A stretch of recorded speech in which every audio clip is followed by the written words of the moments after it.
Obrigado aos que ainda resistem. Temos as invited lectures. O Dr. Thomas Pat é an orthopedic surgeon, sports knee and arthroscopy specialist, Bergham's Clinics in Netherlands, consultant visiting orthopedic specialist at Hassalam International Hospital, Kuwait, vice chair of ESMA ESCA, and a member of the ACL study group and founding member of Guardians of the ACL. He's going to speak about prevention. I think is pretty nice lady of his life, the prevention, and it's a pleasure to you to speak about this. Thank you. Thank you all that are here for being here. I know it's late, but this is my passion, so I hope you will like it. Okay, so of course no conflict of interest. In the 70s, Kennedy said, the ACL is the most common cause of the ex-athlete. And back then it was the case. To me, and I tell that all the patients, an ACL rupture is a life-changing event. And we should do everything to avoid that. Okay, so it happens in a split second. Left knee, there you go, and gone is the ACL. Really bad. If you look from the other perspective, it's just something they do very often. Still, it's going to happen very fast. And then we're going back 15 years. Back then already, it was known that female have a much higher incidence for ACL tears, and especially earlier than boys. Yeah? And back then, and please try to listen to that, the incidence was 0.5 to 3%. That's in 99, okay? So that's very long ago. And that changed dramatically. So female have a 4 to 6-fold higher risk and also higher risk contralateral. Now here's a nice study from Christopher Tullow from Australia. And they were looking, because they have those nice registries. And look at that, at this here. It's the same problem as it was in 2008. So nothing happened. Yeah, and the incidence is rising, and as Enrique said earlier, it's even more in the younger population. So below the age of 25, you see a dramatic rise in the incidence. And we just had that slide from 1999, and there was an incidence of 0.5 or 3%, and this is a study from Mayo Clinics, and in a special group, and then the boys were 19 to 25 and the girls were 14 to 18, the incidence is 200 and something. Now this is a problem. And here a nice study from England, they looked 20 years from 97 to 2017, and this is about reconstructions of the ACL. So what has been 1 in 97 now is 28 patients. So the incidence is really bad. And then you have the re-rupture, you have the contralateral. So 1 out of 3 might tear it again. Nice study from Pinchevsky, who is doing a lot of ACLs in Australia. Contralateral as well. Family history plays a role. And whatever you do, do not play ball later on. And that's quite a clear message. So let's take a classical patient I see in my office. So she's 25 years old. She had a right ACL tear being 17. 2 years later, she has the left ACL torn. Very classical, very classical. So she's 19, has 2 ACL reconstructions already. And no wonder, a couple of years down the road, and she's having a re-rupture on one side and a bucket handle. And she gets a revision in 2 stages. She's 25, 3 ACL ruptures, plus a bucket handle. I mean, forget it. This is bad. And what comes later? So when you're a classical patient, nothing special, 30 years ACL tear, 10 years later, 20 years later, you get some osteoarthritis. Where do you stand in life? You're adjusted a bit. But what if that happens when you're 14? Now that's a big problem. that is really a big problem, and we can't solve it. So this other guy is coming to my office. Now he's 50 years. He's having an office job. Why? Because he cannot do any more sports. When he was 18, he had that ACL tear, and that was back in the 80s. So they tried to suture it, of course, did not work, not in the 80s. Then a little bit meniscus, of course, then a lamella, that was already there, of course. Then he got finally an ACL reconstruction, and then he comes to my office with this. And it started all with an ACL. It started with the ligament being 2.5 to 3 centimeters in length, and this is the solution. I mean, this is dramatic. By the way, we know that post-traumatic gonarthritis does not have the same results when you put a total knee in there if you have a normal degenerative one. So in 2003, 20 years ago, we knew this already. We know there are differences in male and female, but what would we do? So we know that estrogen between day 7, day 14 of the cyclus is higher. We have a higher chance of a rupture.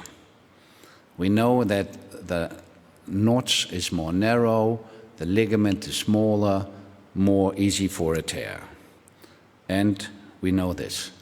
So if you do a drop vertical jump, very easy test, I mean really do it, then you see that difference in boys and girls. And this, what we see now, is really something which is happening. And of course you have the wider pelvis. And more women, which is good, play soccer. But what's going to happen? A lot of them will tear. So we have those non-modifiable risk factors, but you have others like quad hamstring ratio, and maybe we can do something there. So Mette Zebis from Denmark showed that female use more the quadriceps, whereas male use more the hamstrings while jumping and landing. If you use more the quadriceps, what's going to happen? It's going to pull on that tibial tubercle, and it's going to give you an AP translation, and you are more prone to a rupture. And that's not very good. So this happens way too often. Yeah, I don't want to see it.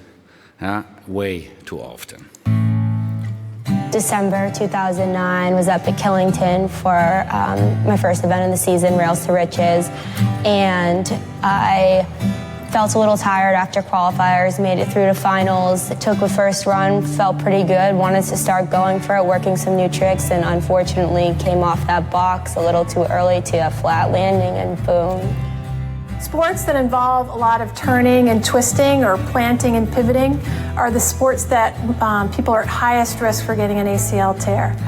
Women in particular, right after their growth spurt, get nice long legs but don't automatically get the muscle mass to support them. And that can be kind of a key window of vulnerability for getting an ACL tear. I couldn't say it better than Martha Murray. The problem is that the young boys and girls, they want to go back to sports, they want to be active in their social life, and then they get this problem. So Hippocrates already said prevention is better than cure, and I think we should do everything that we can in order to prevent it. I got in contact with something like this also 15 years ago, when on the ACL study group meeting, Tim Hewitt was there, and he came with that slide, way too much text on it, but still, to me, it was a holy grail. And I found that there is something we can do. And there's one and the other and more, and this is even a meta-analysis of meta-analysis. So it's showing that you can reduce the risk by 50 to 60%. So if we bear in mind that you have non-contact and contact ACL tears, the contact ACL tears we cannot prevent probably, but the non-contact, which are about 70%, we might be able to prevent quite a few. So if we are looking for a prevention program, we have to look for neuromuscular training with plyometrics, strength, agility, and balance. And within the neuromuscular mechanisms, we have a ligament dominance, we have a quadriceps dominance, a trunk, and a leg dominance. And all those four have to be addressed. In the ACL study group, we have this very nice mission statement, and we talk about prevention, but not a lot is done so far. So the question is, what can we do? And I will just show you a bit of this informational video because you can download it later with the QR code.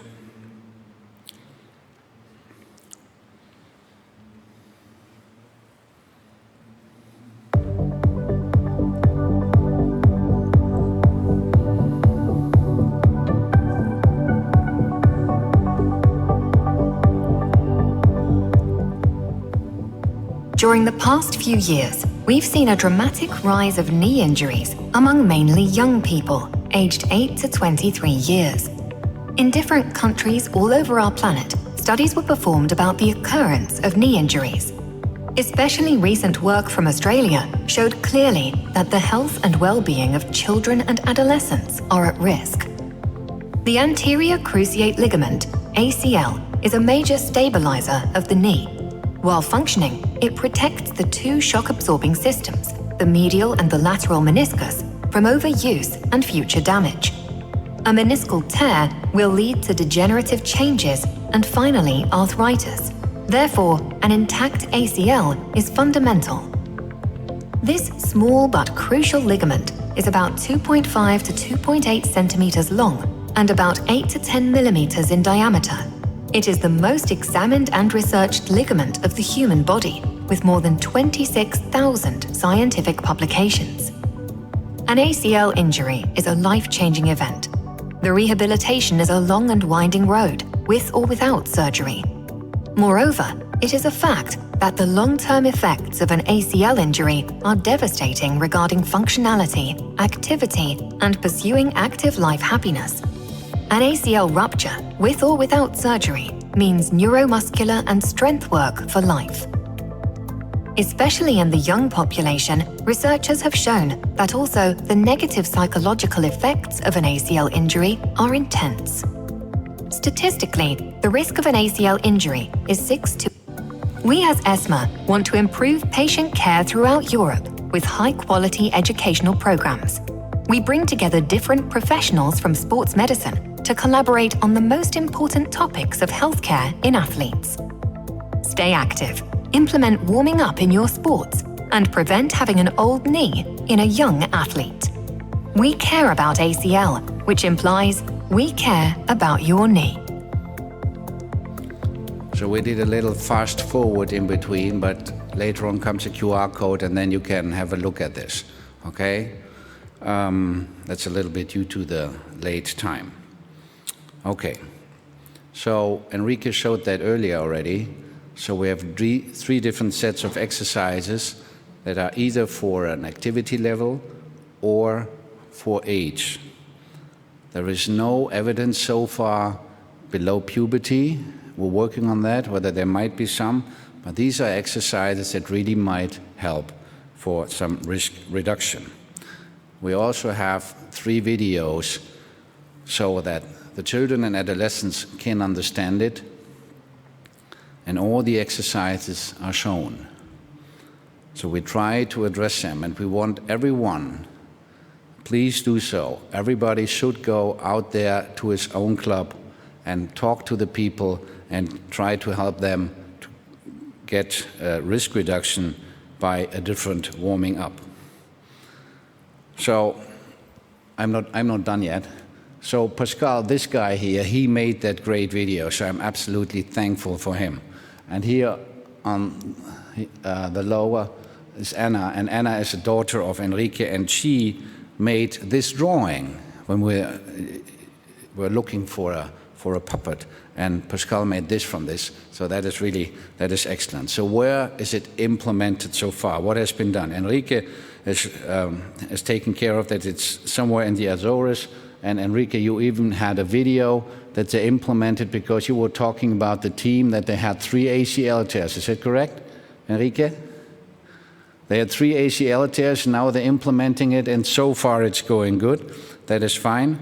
So really take the smallest club, whatever, in order to prevent it. Of course, we do it in the Netherlands, locally, And now this is really interesting. In Lithuania, I've been there 3 times already. They love it. They really love it.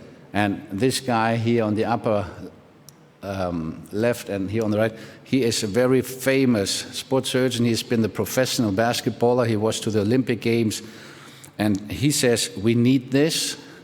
And they are thinking about implementing this next year in Lithuania, nationwide. And there we could really make some steps.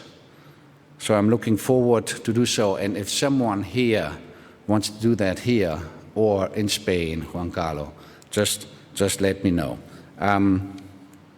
Leo Lever, who's in Israel, and of course we think of something else in talking about Israel at this moment. He wants to take care of it there. Roman Zeil is going to do it in Luxembourg. And Wojciech Wiluchowski is looking for it in Poland to have it introduced. I had 2 presentations on this topic in Poland last week. So actually we want to have it in all the different countries. And we want to translate it in all the different languages and spread it all over Europe. To us, this is very, very important. And if you look at the timeline, in 2018, we talked first during the ESCA in Glasgow about it. And then we had a small Delphi process. We were developing the program. In 2020, there was no ESCA in Milano, so we could do some fine-tuning. And the video animation, we could present it at the ESCA in Paris. And now actually we're working on awareness. Then we work already a little bit on implementation. And finally, we have to work on maintaining. What are the plans now? So we want to have it in all the different languages. We want in every country someone who wants to push it. Now, please come to us. And in 24, there will be a study done by University Clinic of Freiburg and Marburg with those 2 guys. And this is what they want to look for. The effect of biometrics in female puberty. Does the ESMA program make a difference? As well as impact on risk reduction in female soccer, male versus female. So they're going to implement it on 4 different levels. I'm really glad that this is going to happen. Here's a QR code. Please take it and look for those videos and try to help us preventing a lot of ACL tears. As I said before, I don't want to see the patients too often, but I don't want to see the athletes, and especially the young ones. Thank you so much.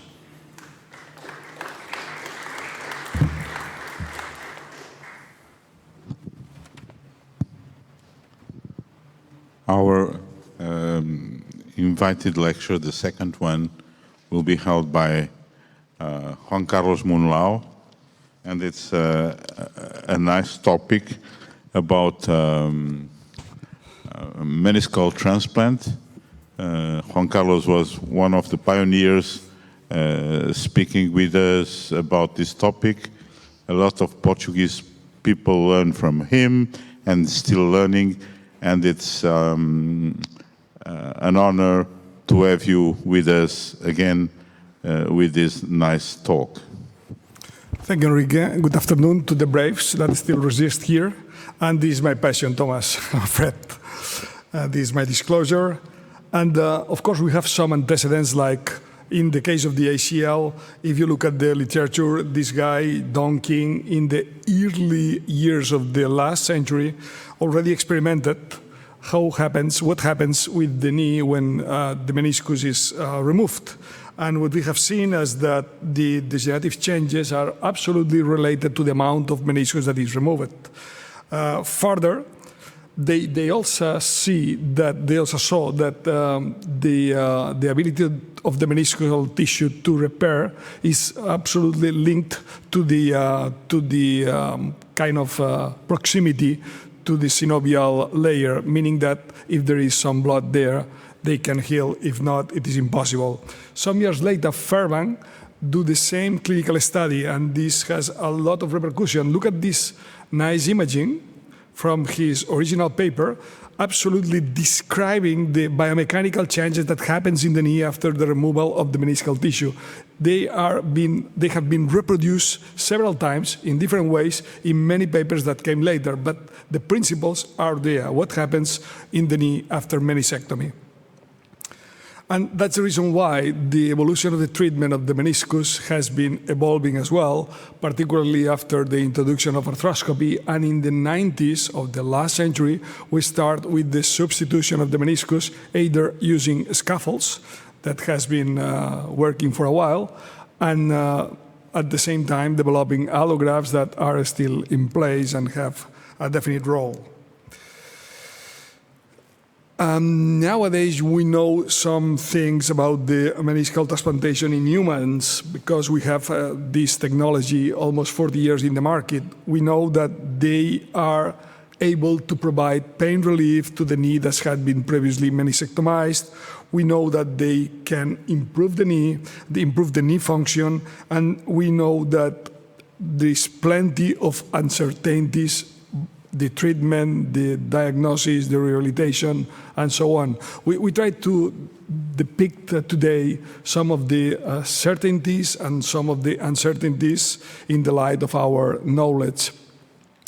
We will emphasize particularly in indications, in the best technique we know, in the fact of chondroprotection, that is quite controversial, and in the extrusion, that is already a known fact. Indication, of course, from the very beginning, the indication for meniscal transplantation is pain in the meniscectomized compartment, meaning what has been called post-meniscectomy syndrome. So the knee has been previously meniscectomized, and some patients do well, while some others develop pain in that compartment, sometimes really early after the meniscectomy. Of course, the patient that is intended for having a meniscal transplantation has to fulfill some other 3 requirements that, on the other hand, are quite common in many kind of surgical procedures around the knee. The first one is having a limited cartilage damage. We already accept really limited, meaning chondral lesions, focal lesions of degree 3 or 4, but particularly when these lesions are addressed at the same time of the transplantation, because otherwise there is a bad prognosticator of the result of the transplantation. This is the case that we are probably going to fail if we transplant under these circumstances. The other thing is alignment. Alignment is really important, particularly if the involved compartment is the one that supports the main load, the deviation of the knee. Meaning, if it's the medial compartment in a varus knee, or if it's the lateral compartment in a valgus knee. Normal alignment should be addressed first or at the same time of the transplantation, and we call normal alignment in general 180 degrees of mechanical axis plus minus 5 degrees. However, if we have a severe pain or we have a chondral injury, probably, even if it's in the range of normality, 2 degrees of difference between one knee and the contralateral means an important difference. So 2 degrees probably in that case can be important. And the third one is stability, and this applies for any kind of ligament on the knee, but as the injuries of the ACL, as Thomas has extensively described early on, are so frequent and so important, we are talking about ACL, particularly because the ACL and the posterior horn of the medial meniscus, they both have a really relationship, and one protected the other one and reverse. So if you have a good posterior horn of the medial meniscus, your ACL will be protected. If not, will be under an extra stress during knee motion. However, recently, this group that I have the honor to be part of described 2 more indications, and these indications are exactly when we have an associated procedure, particularly, again, the ACL reconstruction or the articular cartilage repair. So if we want to repair an ACL or revise an ACL reconstruction that has been failed, and we have a missing medial meniscus, particularly the medial one, it is really worth to replace and to transplant the meniscus at the same time. And the same, if you are facing a huge cartilage procedure in one compartment and there is a missing meniscus in that compartment, probably combine both techniques makes sense. Surgical technique, this is our experience. We started at the beginning of the 2000s and we have done some 350 meniscal transplantations. I mean, allograft meniscal transplantations. We have done more than 200 scaffolds. In the first series, we use only sutures as a fixation. Then we evolved to using a bone plug in the medial side and a bone bar on the lateral side. I will explain why. But recently, we moved, meaning in the last 5 years, 7 years, we moved to what we call capsulodesis, that we come back to our first technique, only sutures, but we use the capsulodesis to avoid extrusion. I will explain why. This is the first technique we used. It's quite simple. We have the graft. We prepare both halves of the graft with strong sutures, either crack of sutures or whip stitch or whatever you like at both ends with high resistant sutures. And then we introduce the meniscus, just enlarging the portal. Of course, we make 2 holes at the posterior and anterior horn, and then we introduce the meniscus and fix it well with conventional sutures. That's my former technique. I still prefer this technique. Is the zone-specific cannulas with nitinol wires that are the less aggressive to the meniscal ultrastructure, and then we put these sutures inside every 5 to 1 centimeter apart. The only bad of this technique is that we need some extra approaches to retrieve the needles we are going through the knee, and that's the only problem. But the technique is really nice, and we can do vertical stitches, horizontal stitches. We can work on the upper part of the meniscus. We can work in the lower part of the meniscus, so we can get the meniscus well fixed and with very small damaging of the ultrastructure of the meniscus. Well, that was our first technique. We studied with 5 to 8 years of follow-up, and that's our first results. The first result was published in the Spanish magazine. Of course, it's in Spanish, and the repercussion was minimal. At that time, the journal wasn't still indexed. It was still not indexed. And some 2 years later, we published this series with longer follow-up in arthroscopy. The results were like that. We have seen no joint line narrowing after transplantation, although it's just 6 years. We had survivorship of almost 90% of the series at this short time, 6.5 years. And we have an improvement, I would say a dramatical improvement in pain, particularly in pain, but also in function at this follow-up. However, we always saw some degree of extrusion that at that time we didn't understand what was the real meaning of this extrusion. And we have almost 1/3 of the cases with complications. But truly complications of the transplant was much less, were about 9%. These include all the complications, even a small descent of the one suture or whatever you can imagine of a normal procedure around the knee. So complications due to the transplantation, just 9%. That means some good things and some not that good things. Concerned about these results, we try to improve our technique by using a bone bar, particularly in the lateral side, because we felt that the biomechanics were not that good when we're using this soft tissue fixation. So that's the way we prepare our fill on the lateral side. It seems a missile, but is a trough of about 8 millimeters in wide and some 8 to 9 millimeters in depth. Is important, but not that important. We have to take care of the ACL when you do this. And again, we put an extra point on the lateral corner so as to make the passage of the graft easier, and we just slid the meniscus with the bone bar in this trough.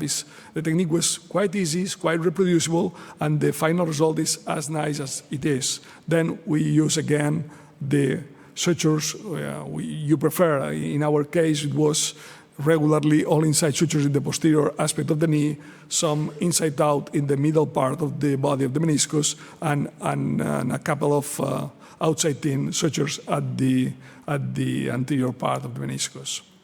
We again look at the results in these two papers that has been published in American Journal of Sports Medicine and CASTA, and we look at the functionality, we look at the X-ray results in terms of joint space narrowing, and we look at what was better, using a boom bar or not using a boom bar. We compare with the first series. The results were that in function and looking at X-rays, there were no differences, but when we look at what happens when we compare series, the series with bony fixation were much better in terms of failure rate and in terms of extrusion. So if you use just soft tissue fixation, the results were not that good in terms of failure and in terms of extrusion. However, our local tissue bank, that is one of the best in Europe, at that time, it was in 2010, stopped providing us meniscus with boom block because they were not interested in having the combination at the same time, probably because they can build both if they sell you the tibial plateau on one side and the meniscus on the other side.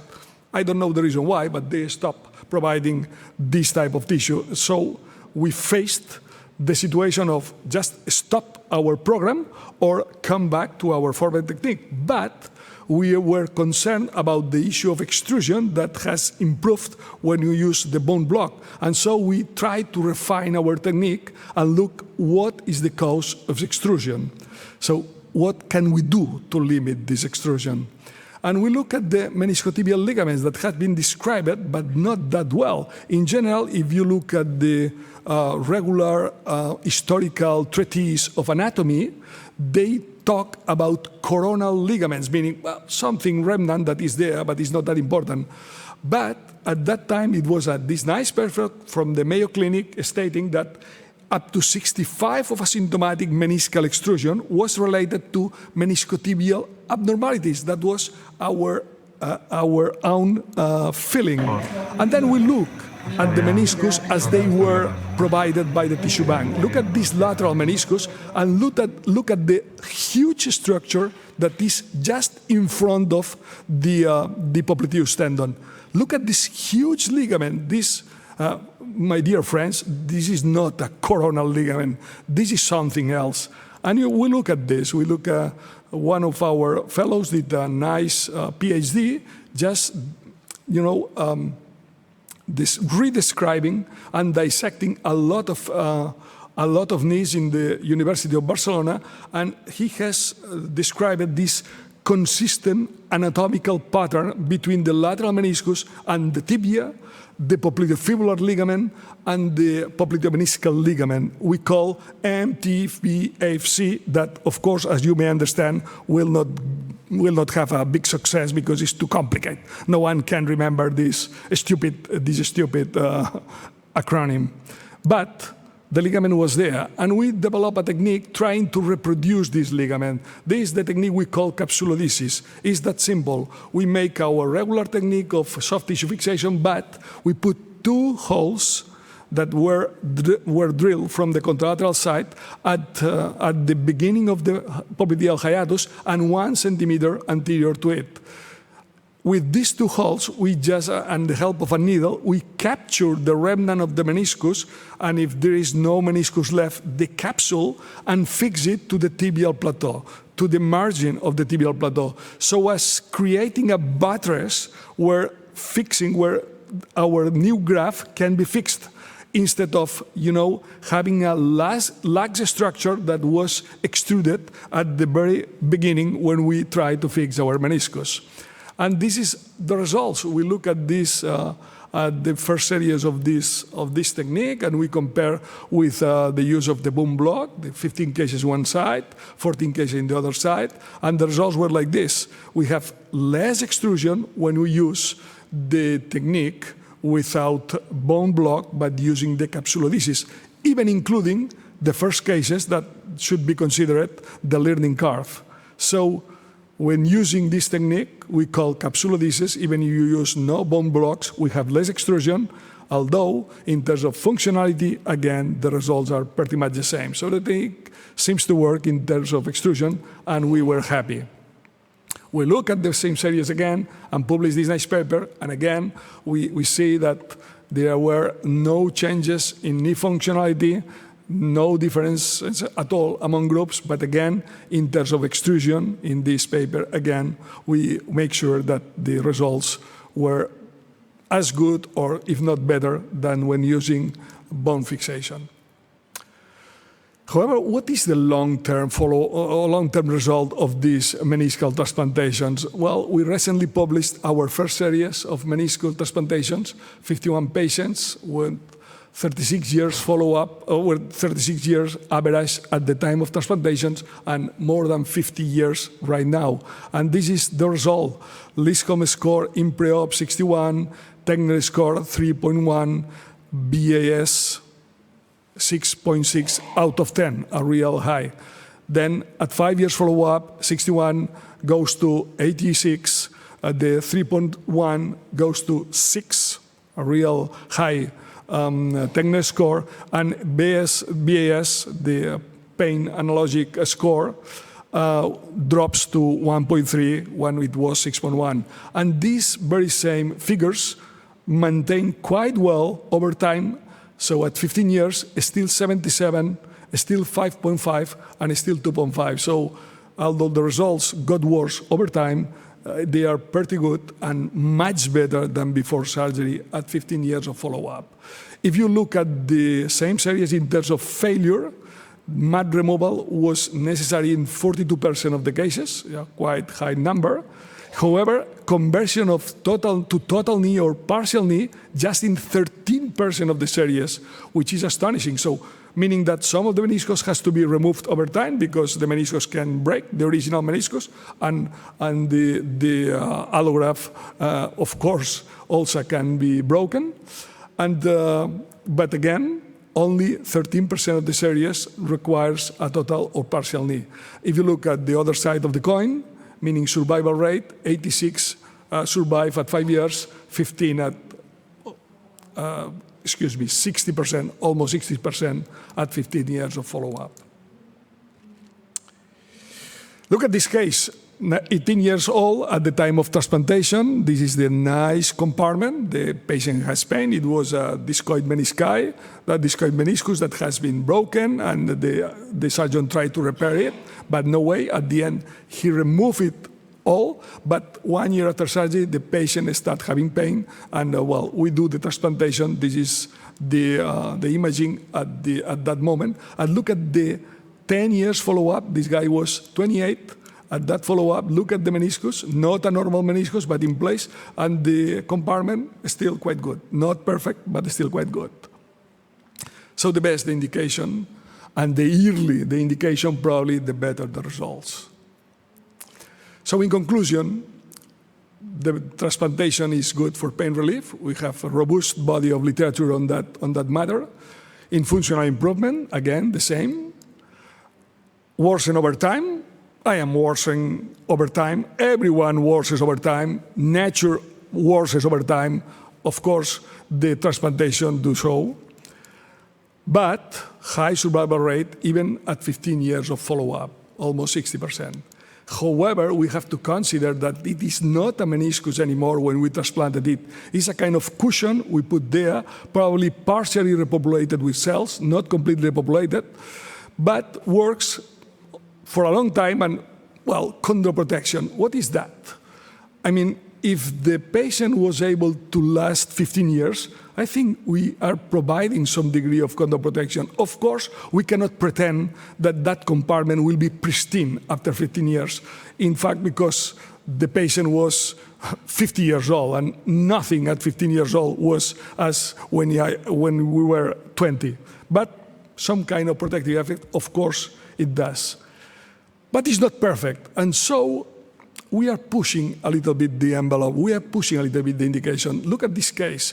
It was a professional football player, ACL torn, again, some 4 years later, and then a sequence of 3 arthroscopies to do lateral repair lateral meniscectomy, and lateral re-meniscectomy again.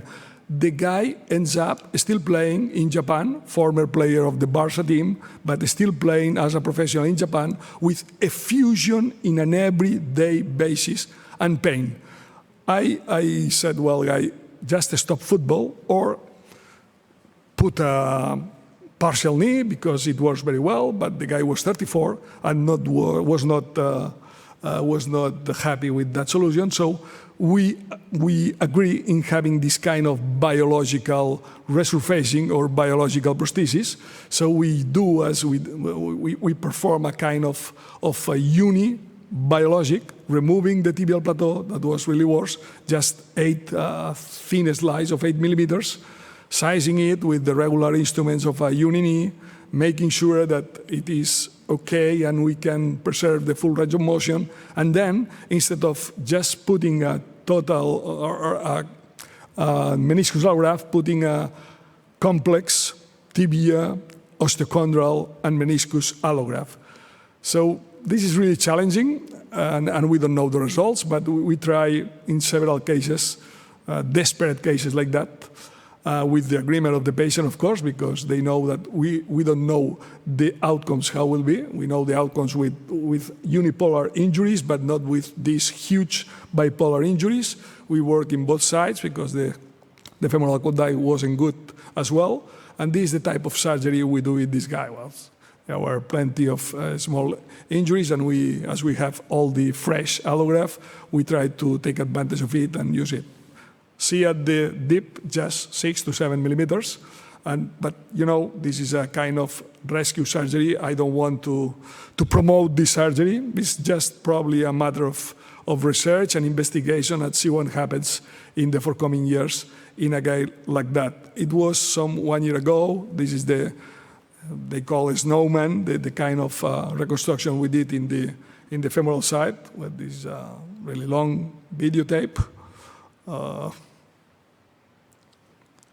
Well, the way we size it, and I don't know if you can run a little bit faster. Thank you. Okay, then finally we put the graft in place using some sutures in the meniscus. And can you run a little bit more? And this is the final result.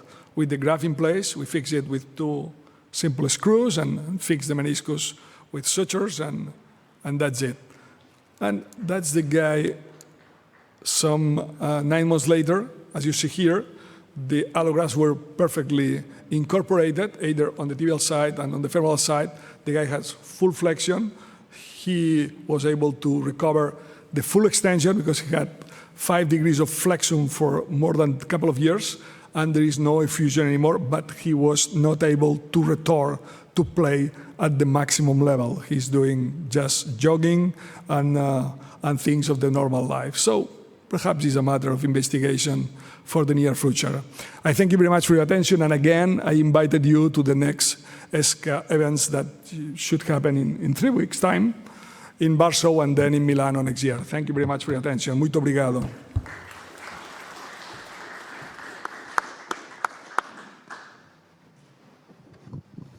Okay, this is an invited lecture, no questions, but if you want to have some questions with our speakers, maybe after the session. Okay? Thank you very much. Obrigado.